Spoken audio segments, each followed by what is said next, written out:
मैंने आपको बताना था कि मुझे थोड़ा नॉलेज है ट्रॉमा बेस्ड थेरेपी का, क्योंकि मैंने जेंडर एंड साइकोलॉजी पढ़ा है। तो उसमें जितने भी लाइक हमें डिप्रेशन है, एंजाइटी, इन चीज़ों से एक एज अ कॉपिंग लाइक हम लोग थेरेपीज लेते हैं, इनसे हम लोग खुद को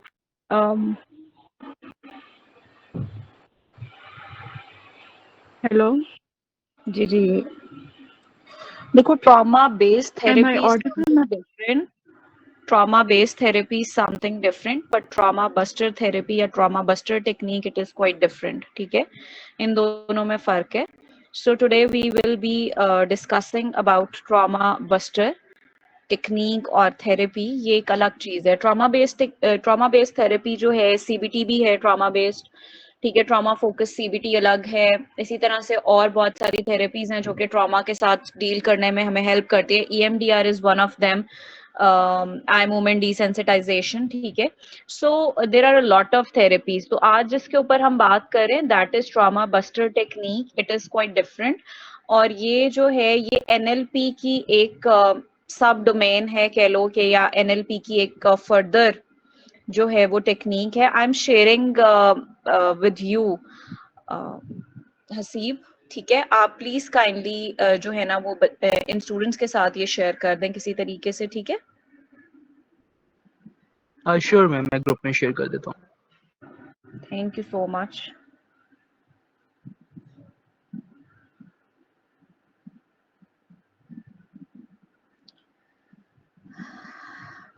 अच्छा जी, इसके जो है वो दो मैनुअल्स हैं। मैं अभी आप लोगों के साथ जो मैनुअल 1 है वो ही शेयर किया है। ठीक है, जो दूसरा मैनुअल है वो पाकिस्तान में अडेप्ट किया हुआ है उम्मीदें 9 क्लिनिक वालों ने। आप लोगों ने शायद नाम सुना हो, एडिक्शन क्लिनिक है ये, एक एडिक्शन का बहुत बड़ा इदारा है। उन्होंने जो है वो इसको अडेप्ट किया हुआ है ट्रॉमा बस्टर थेरेपी को। सो उसके बारे में भी हम डिस्कस करेंगे कि कैसे, कब और क्यों। ठीक है, लेकिन अभी जो है हम मैंने आप लोगों के साथ एक सॉफ्ट फाइल शेयर कराई है। आप काइंडली अगर उसको ओपन कर लें तो it would be beneficial for you guys to understand. Founder of trauma buster therapy, ठीक है, या it is basically known as the rapid solution of psychological trauma. ठीक है, रैपिड का मतलब है जो बहुत जल्दी से ट्रॉमा को हील करने में हेल्प आउट करता है। ठीक है, but it is not a long term solution.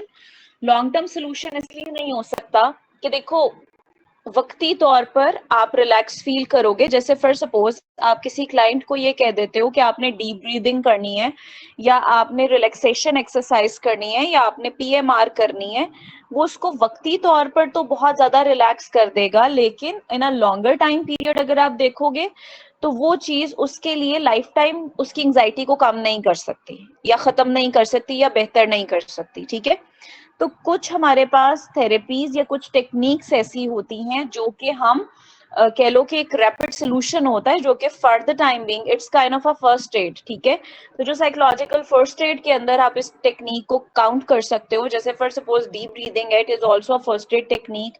इसके अलावा जैसे हम जो है वो क्लाइंट को रिलैक्सेशन करा रहे हैं, वो भी जो है वो क्या होगा, हमारे पास एक फर्स्ट एड टेक्निक होती है कि हम फौरन से क्लाइंट को रिलैक्स जरूर करा देते हैं, बट एक लॉन्ग टर्म सोल्यूशन नहीं हो सकता। ठीक है, so it is also you know rapid treatment for trauma. ठीक है, सो हम जो है इसको डिस्कस करते हैं। The founder was Rehana Webster. इन्होंने इसको जो है वो बनाया, या इसको जो है वो पब्लिश किया। अब ट्रॉमा बस्टर टेक्निक है क्या? ट्रॉमा बस्टर टेक्निक जो है बेसिकली अगर मैं इसको एक लाइन में डिफाइन करूं तो it is mind body healing model. ठीक है, और ये जो है वो स्ट्रेस के, ट्रॉमा के जो सिम्टम्स हैं उसको एलिमिनेट करने में हेल्प आउट करता है।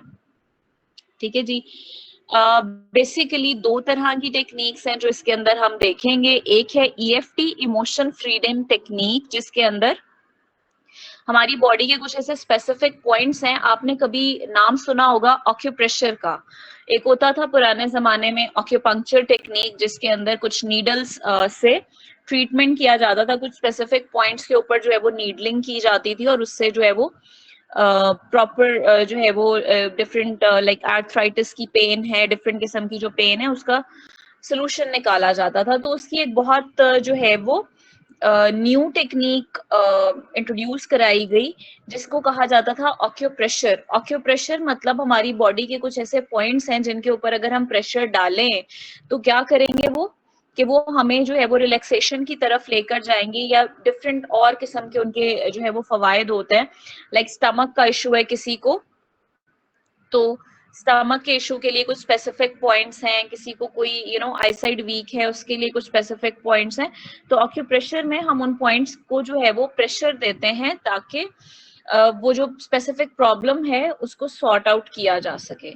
अब जो ईएफटी है, ईएफटी ऑक्यूप्रेशर की एक टेक्निक है जिसको हम कहते हैं tapping technique, emotion freedom technique. एक है इमोशन फ्रीडम थेरेपी, ठीक है, या इमोशन फोकस थेरेपी, वो एक अलग चीज है, वो एक अलग साइंस है पूरी की पूरी, ठीक है। इमोशन फ्रीडम टेक्निक जो है इसको हम कहते हैं कि हमने कुछ अपने बॉडी के सिलेक्टेड पॉइंट्स हैं उनके ऊपर टैपिंग करनी है, ठीक है। उनको हम टैप करेंगे और उस टैपिंग की वजह से हमें जो है वो नेगेटिव इमोशंस और हमारी नेगेटिव फीलिंग्स और बिहेवियर से रिलीफ मिलेगा, ठीक है। दूसरा, इसके दो पार्ट्स हैं। एक फर्स्ट पार्ट तो ये हो गया जिसमें हम टैपिंग करेंगे। The second point is from NLP. NLP is neuro linguistic programming technique. Neuro linguistic programming के बारे में शायद आप में से बहुत सारे लोगों ने सुना हो।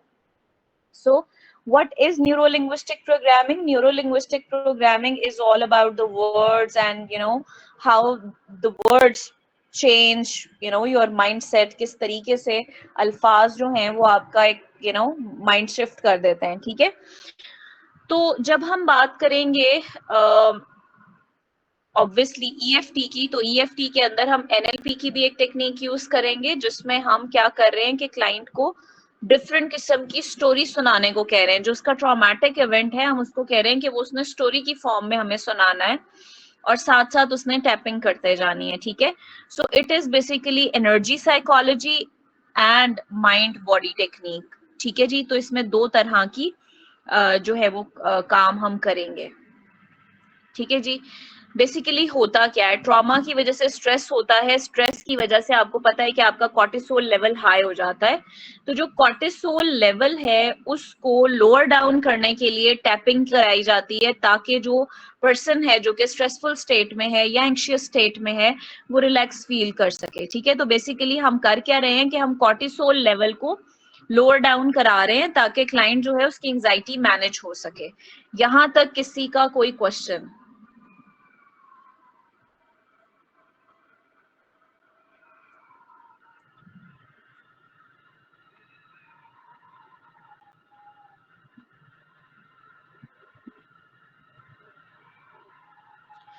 ओके, सो मूव करते हैं आगे कि टीबीटी जो है वो किसी भी स्ट्रेसफुल इवेंट के लिए यूज कराई जा सकती है। कोई भी क्लाइंट का जो है वो ट्रॉमा है हम उसके लिए उसको यूज करा सकते हैं। पोस्ट ट्रॉमेटिक जो स्ट्रेस है, पोस्ट ट्रॉमेटिक स्ट्रेस के जो मेजर सिम्टम्स हैं पहले आपको वो पता होने चाहिए कि पोस्ट ट्रॉमेटिक स्ट्रेस है क्या, ठीक है। एक क्लाइंट है उसको फ्लैशबैक्स आ रहे हैं, उसको नाइटमेयर्स आ रहे हैं। फ्लैशबैक्स किसी भी ट्रॉमेटिक इवेंट के हो सकते हैं, कोई एक्सीडेंट हुआ है, कोई और प्रॉब्लम हुई है लाइफ में, उसके फ्लैशबैक्स आ रहे हैं, ठीक है जी। और पोस्ट ट्रॉमेटिक स्ट्रेस के जो सिम्टम्स हैं वो इस मैनुअल के अंदर पेज नंबर 4 के ऊपर दिए हुए हैं, हॉलमार्क्स ऑफ पीटीएस सिम्टम्स के नाम से, ठीक है। तो उसमें फ्लैशबैक्स है, नाइटमेयर्स हैं, हेलुसिनेशंस हैं, नेगेटिव थॉट्स हैं, हाइपर विजिलेंस है, हाई स्टेट ऑफ अलर्टनेस है, पैरानॉइड थॉट्स हैं, जंपी थॉट्स हैं, ठीक है, इजीली स्टार्टर्ड, इरिटेबल। उसके अलावा जो है वो डिसोसिएशन है, डिनायल है, फोगी थिंकिंग है, एराटिक बिहेवियर है, फॉरगेटफुलनेस है। अच्छा, अब ये जो पोस्ट ट्रॉमेटिक स्ट्रेस के सिम्टम्स हैं ये पोस्ट ट्रॉमेटिक स्ट्रेस डिसऑर्डर वाले सिम्टम्स नहीं है। अगर आप पीटीएसडी को पढ़ेंगे तो उसका एक बहुत लंबा चौड़ा क्राइटेरिया है, बच्चों के लिए अलग है, बड़ों के लिए अलग है, ठीक है। सो पोस्ट ट्रॉमेटिक स्ट्रेस के जो एक मेजर सिम्टम्स हैं उसके ऊपर सिर्फ यहाँ पर बात की गई है। It is not about post traumatic stress disorder. Post traumatic stress disorder आपको DSM-5 TR से पढ़ना है, ठीक है। अच्छा जी, अब सवाल ये पैदा होता है कि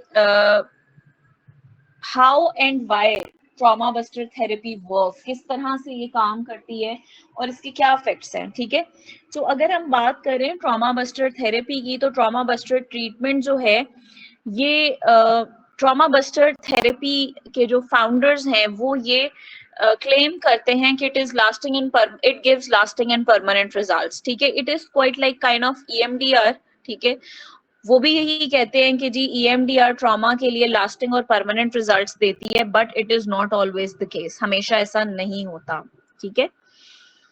हर क्लाइंट वेरी करता है, क्लाइंट टू क्लाइंट चीजें डिफर करती हैं।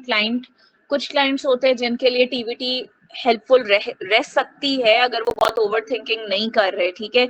लेकिन अगर किसी की कॉग्निशंस में इशू आ रहा है किसी ट्रॉमा की वजह से, तो पहले हम उसकी कॉग्निशंस को जब तक मॉडिफाई नहीं करेंगे, जब तक हम उसकी कॉग्निशंस पे काम नहीं करेंगे, उसका ट्रॉमा जो है वो परमानेंटली सॉल्व नहीं हो सकता, ठीक है। सो TBT जो है बेसिकली इसका एक जो बेनिफिट है, जो प्लस पॉइंट है, वो ये है कि इलिटरेट भी है कोई, जिसको बस बेसिक लैंग्वेज आती है, वो ये थेरेपी कर सकता है या आप उसके साथ ये थेरेपी कर सकते हैं, ठीक है। सो इसमें IQ, एज और जेंडर का भी कोई जो है वो नहीं है कि IQ स्पेसिफिक हो, एज स्पेसिफिक हो या जेंडर स्पेसिफिक हो, ऐसा भी नहीं है। सो किसी भी कल्चर के ऊपर, किसी भी पर्सन के ऊपर, किसी भी ट्रॉमेटिक एक्सपीरियंस के लिए इसको यूज किया जाता है, ठीक है। इसके अलावा ऐसा भी नहीं है कि कोई स्पेसिफिक बिलीफ सिस्टम है, यानी फॉर सपोज सिर्फ मुस्लिम्स के लिए है, नॉन मुस्लिम्स नहीं कर सकते, या नॉन मुस्लिम्स कर सकते हैं, मुस्लिम्स नहीं कर सकते, ठीक है। तो ये ऐसा भी नहीं है इसके अंदर, ठीक है। दूसरी चीज ये कि ट्रॉमा बस्टर थेरेपी जो है या ट्रॉमा बस्टर टेक्निक जो है, it can be use with a group of people. एक दफा में आप 10 लोगों पर भी करा सकते हो, 12 लोगों पर भी करा सकते हो, ठीक है। लाइक फॉर सपोज आपके पास कोई ट्रॉमा रिलेटेड स्ट्रेस का क्लाइंट आ गया, ठीक है। अब मतलब फॉर सपोज आपके पास 10 लोग हैं और 10 लोगों के साथ कोई ट्रॉमेटिक इवेंट हुआ है, ठीक है। अब आप उन 10 लोगों को इकट्ठे ट्रॉमा फोकस CBT नहीं करा सकते, क्योंकि हर पर्सन का ट्रॉमा डिफरेंट है, ठीक है। उससे रिलेटेड थॉट्स अलग हैं, उसके फ्लैशबैक्स अलग हैं, हर चीज डिफरेंट है, ठीक है। तो ट्रॉमा फोकस CBT जो है वो 1-on-1 होती है, 1-on-1 आप करा सकते हो, ठीक है। लेकिन जो ट्रॉमा बस्टर टेक्निक है ये आप ग्रुप में 10 लोगों को, 12 लोगों को भी करा सकते हो, ठीक है। और इंडिविजुअली भी करा सकते हैं, जैसे आप बेहतर समझें। TBT जो है it is also effective for the trauma, long term trauma भी हो सकता है, शॉर्ट टर्म ट्रॉमा भी हो सकता है, ठीक है जी। And it is also easy to learn and easy to apply. और इसके अंदर जो है वो हम हेल्प करते हैं जो ट्रॉमाटाइज्ड लोग होते हैं उनको रिकवर करने में, ठीक है जी। यहां तक कोई कंफ्यूजन, कोई problem?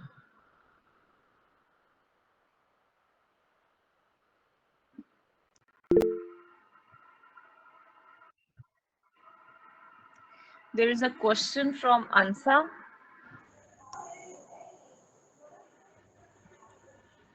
And the question is, okay,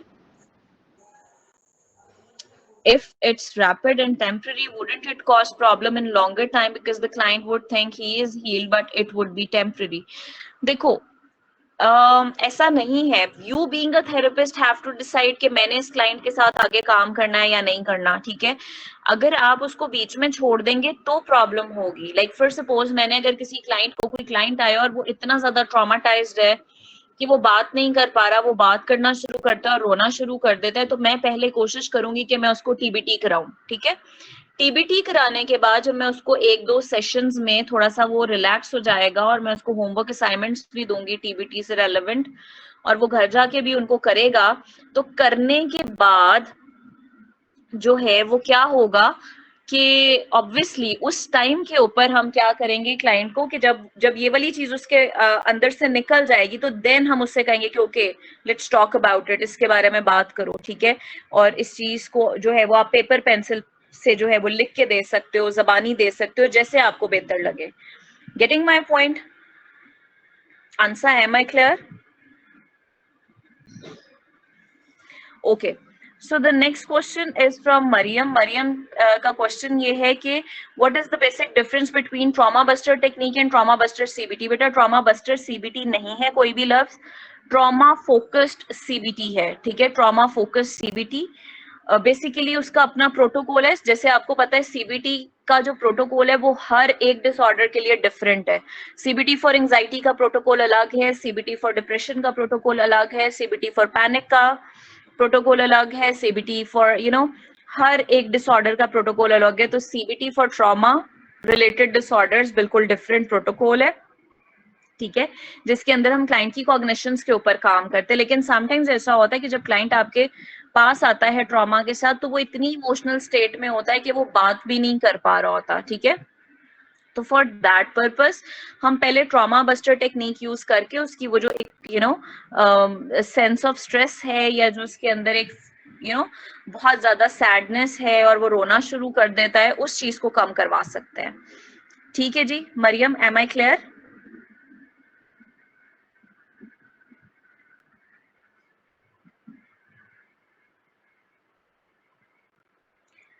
Maryam, am I clear? अस्सलाम वालेकुम मैम। वालेकुम मैम सलाम। अगर जैसे किसी ट्रांसजेंडर और नॉन बाइनरी को ट्रॉमा हो जाता है तो उसको हम कैसे इस चीज से निकालेंगे, कैसे थेरेपी देंगे? सॉरी योर वॉइस वाजंट, आप प्लीज टाइप कर दो बेटा, इजी है रीड करना, आपकी आवाज में बहुत डिस्टॉर्शन है कोमल।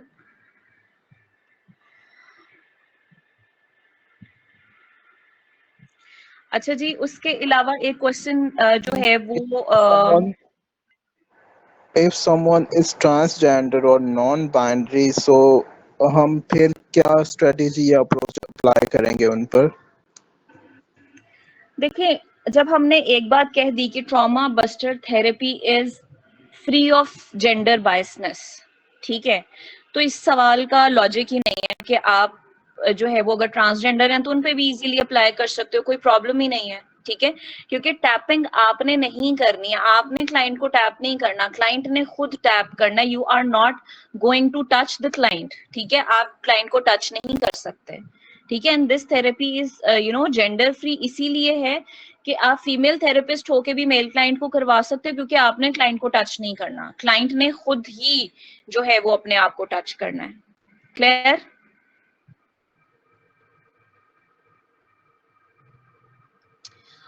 ओके,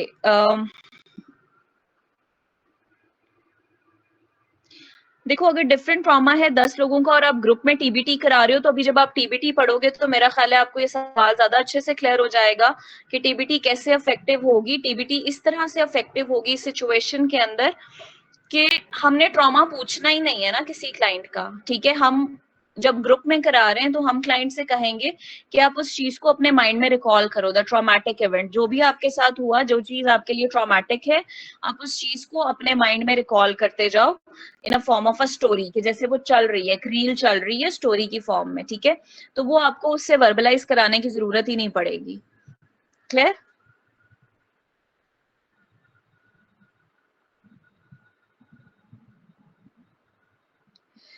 ओके जी, कोमल का मुझे लगता है आंसर मैंने कर दिया है। महनूर, मैंने ये आंसर ऑलरेडी कर दिया है, क्योंकि इसकी जो मैनुअल है उसके अंदर इजी लिखा हुआ है साफ तौर पर कि कोई कल्चरल बायसनेस नहीं है इसके अंदर, तो ये किसी भी कल्चर के लिए जो है वो यूजेबल है, ठीक है जी। सो हम आगे चलते हैं ताकि हम प्रोसेस के ऊपर भी बात कर सकें। टीबीटी का स्टार्ट जो है वो मैंने आपको बताया इमोशन फ्रीडम टेक्निक के साथ हुआ था। गैरे कार्ग 1990 में इन्होंने सबसे पहले ईएफटी दी थी, फिर ईएफटी के साथ साथ उन्होंने एनएलपी की कुछ टेक्निक्स को जो है वो आपस में मर्ज किया और मर्ज करने के बाद जो है वो ईएफटी डिजाइन की गई, ठीक है जी।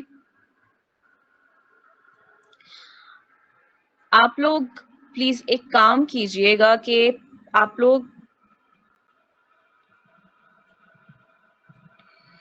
पेज नंबर अपने पास ओपन कर लें, 17, पेज नंबर 17 प्लीज ओपन कर लें।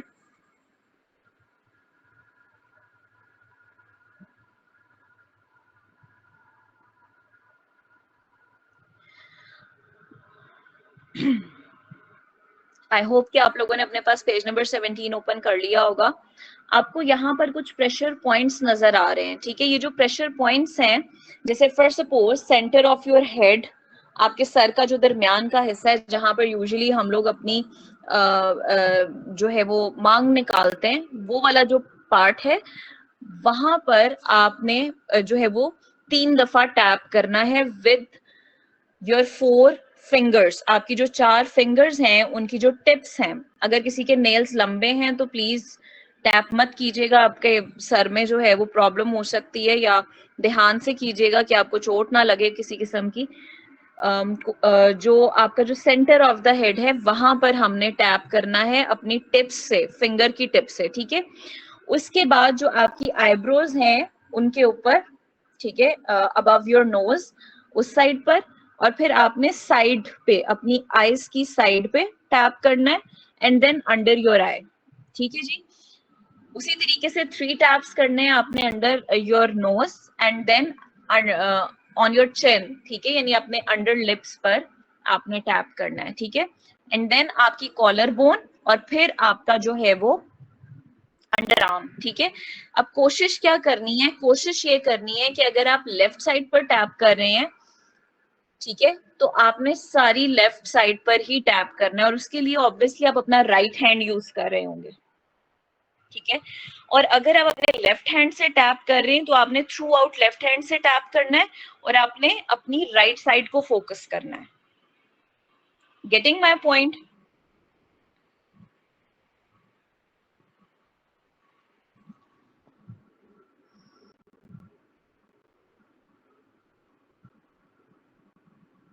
Okay, yes ma'am. अच्छा जी। इसके अलावा अब आपने टैपिंग के साथ साथ क्या करना है,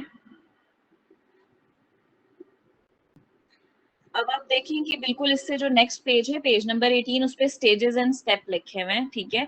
आप आ जाए पॉइंट नंबर 1 के ऊपर। आपने क्या करना है, कोई एक स्पेसिफिक अनप्लेजेंट इवेंट क्लाइंट से कहना है कि वो याद कर ले, जो कि उसके लिए ट्रॉमा है और उसको वो न्यूट्रलाइज करना चाहता है, ठीक है। और उस स्पेसिफिक इवेंट पे आप उसको कहते हो कि वो आवाज के साथ वो स्टोरी सुनाए जो उसको इरिटेट कर रही है, ठीक है, जैसे हम EMDR में भी करवाते हैं, ठीक है। लाउड आवाज के साथ वो अपनी स्टोरी सुनाना शुरू करेगा, अगर 1-to-1 सेशन है। अगर आपका जो सेशन है वो है ग्रुप, तो फिर आप उससे लाउड वॉइस का इस्तेमाल नहीं करवाएंगे, ठीक है। Rate the intensity from 0 to 10। आप उससे पूछोगे कि अभी आपने इस पूरे इवेंट को रिकॉल किया तो इसकी इंटेंसिटी कितनी है, 0 से लेके 10 के स्केल पर आप रेट करवाएं, ठीक है। वो रेटिंग के बाद क्या होगा, आप उससे कहोगे कि इसी स्टोरी को ब्लैक एंड व्हाइट मूवी के अंदर कन्वर्ट करो, ठीक है। और ब्लैक एंड व्हाइट मूवी को फिर आप बैकवर्ड देखो, यानी पहले अब वो ब्लैक एंड व्हाइट मूवी जो है वो आपकी आंखों के सामने चल रही है, और वो चलती जा रही है, चलती जा रही है, फिर आपने एंड से दोबारा बैकवर्ड करवाना है उससे कि जी प्रॉपर जो है वो मूवी बैकवर्ड चल रही है, उल्टी चल रही है, ठीक है।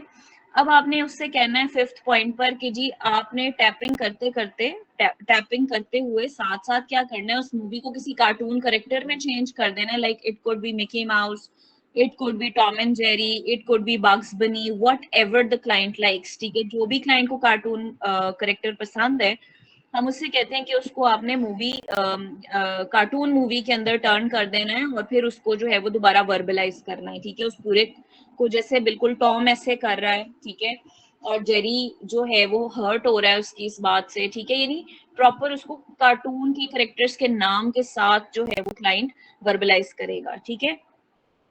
उसके बाद हम उससे रेट करवाएंगे जो कि आपका जो अब रेटिंग है वो कहाँ पर फॉल करी है 0 to 10 के स्केल पर, ठीक है।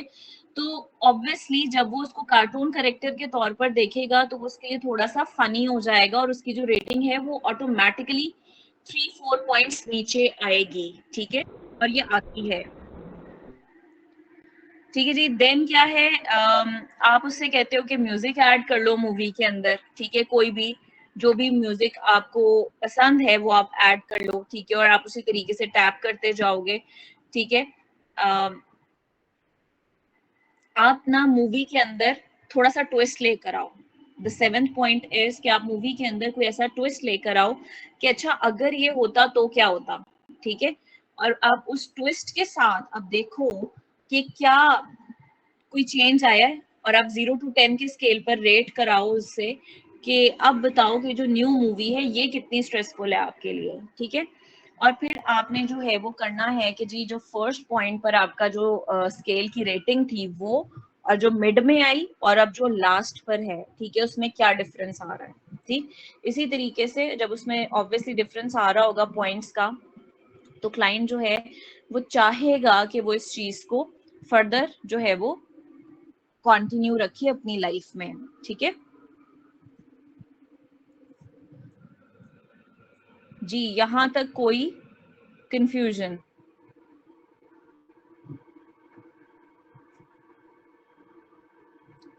इसके अंदर बहुत सारी एग्जाम्पल्स हैं, बहुत सारे पार्टिसिपेंट की जिन्होंने वर्कशॉप्स अटेंड की, और उन पार्टिसिपेंट्स के जो है वो स्टोरीज इसके अंदर लिखी हुई हैं। अब इसके अंदर एक जो स्टोरी दी हुई है पेज नंबर 30 के ऊपर, ऑनर किलिंग के बारे में, कि कारी एक रस्म है जो कि स्पेसिफिकली कुछ ऐसे रूरल एरियाज हैं जहां पर वो ऐसा होता है, ठीक है। और दारुल अमान के अंदर जो है वो एक खातून आई जिसने बताया कि उसके साथ इस तरह ये कारी की रस्म की गई है, ठीक है, जो बेसिकली